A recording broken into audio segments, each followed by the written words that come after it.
Thank you to the Aegis Committee for allowing us to share this research. My name is Connor McPhail, and I'll be presenting on reducing symptom severity for women with vaginal mesh complications by using CO2 Laser and PRP. These are Dr. Willison's disclosures. The study objective was to evaluate the safety, feasibility, and efficacy of using PRP with CO2 laser therapy in treating pelvic mesh complications and pelvic floor disorders in women.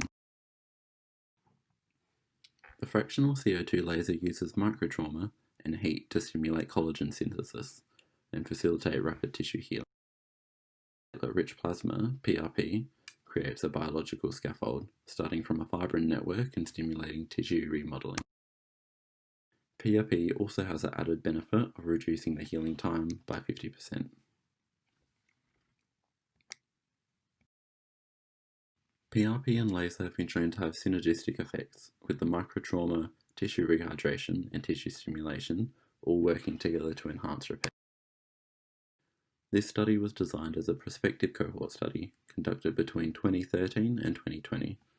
Women were involved after being referred for management of pelvic mesh complications, and the Australian Pelvic Floor Questionnaire was used to assess symptom severity. The timeframes are defined as T1 being the baseline, which was pre-treatment, T2 being short-term, 3 to 9 months after the first treatment, and T3 being long-term, which was more than 9 months after the first treatment. Inclusion criteria included mesh exposure and erosion, and symptoms associated with transvaginal mesh, including vaginal bleeding, discharge, and pain. Exclusion criteria included visceral mesh erosion, such as erosion into the bladder or bowel, as well as active cancer, genital tract fistula, or pregnancy. Of the 64 patients recruited, 29 had surgical management and 35 had treatment with the CO2 laser, with or without PRP. Sadly, one of the patients recruited was deceased before the treatment completion due to unrelated natural causes, and so we were left with 34 patients who were eligible for analysis. The average age was 66.1 and average BMI was 26.4. Vaginal estrogen use was also present in 29 of the 34 patients, being 85%, with the remaining 5 who did not have estrogen not completing this due to patient preference. We define cured as the patient having no pain or mesh erosion, and we define asymptomatic patients as those who had some residual mesh erosion, but the erosion was asymptomatic. So as you can see, overall 1/3 of the patients recruited were treated with laser only, and 2/3 were treated with laser and PRP. For all patients across both treatments, 19 of the 34 were classed as asymptomatic at the completion, and 15 of the 34 were classed as cured. At the T1, we included all 34 patients as per the inclusion criteria. There were 29 patients eligible for the T2 analysis, which was between 3 to 9 months after the first treatment, and there were 22 patients eligible for T3 analysis, with an overall follow-up of 64.7% at the T3 timeframe. The reasons for reduced follow-up included patient preferences, such as not wanting to complete these questionnaires over the phone, or having English as their second language, which provided some difficulties in completing the questionnaires.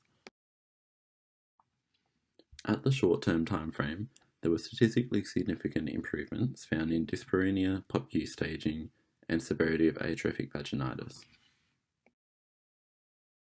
Urge incontinence and how bothersome bladder symptoms are both improved in the long-term timeframe.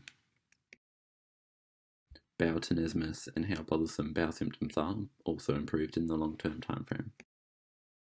There were significant improvements noted in prolapse sensation, vaginal pressure and heaviness, and POPQ staging at the long-term timeframe, with majority of the prolapse symptoms improving. There were large improvements in sexual functioning across sensation, pain, and how bothersome any sexual dysfunction was. Severity of atrophic vaginitis also improved by 2 on a 4-point scale. Overall, here are the long-term results for the at least 9 months timeframe. There was an improvement of 0.5 out of 3 in urinary urge incontinence, how bothersome bladder problems are, and POPQ staging. There's an improvement of 1 out of 3 for tenesmus, how bothersome bowel problems are, and vaginal pressure and heaviness. Sensation during intercourse improved by 1.5 on the same 3-point scale, and dyspareunia, how bothersome sexual issues were, and atrophic vaginitis improved by 2. Overall, from this study, we have concluded that CO2 laser, with or without PRP, appears to be an alternative treatment for mesh complications. This symptomatic treatment is sustained in a long-term timeframe of over 9 months, and improvements were noted across bladder, bowel, sexual function, and prolapse. However, randomized controlled trials are needed to further assess efficacy. Thank you for your attention.